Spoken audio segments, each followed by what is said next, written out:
I am not saying this because I need a vehicle, but as a minister I am entitled to 3 vehicles. I use one for myself. The remaining 2 vehicles are under repairs.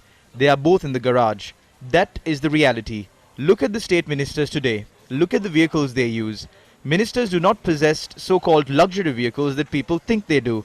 Ministers don't always get the vehicle the minister before him had.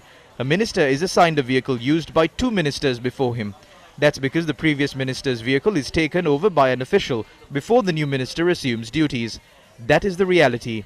Usually a minister is given a vehicle that is 10 years old. I don't like talking about this topic since I didn't come into power for vehicles.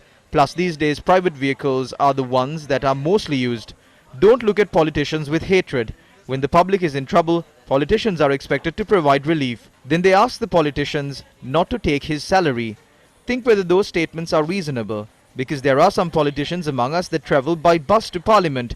There are such politicians as well. Are you telling the politicians to refuse vehicles after stealing? It is not even fair to point fingers at some politicians since they are innocent. There shouldn't be hatred towards them for using vehicles given to them for their official purposes. I travel 100 kilometers per day. 2 out of the 3 vehicles given by the government are not in operational conditions.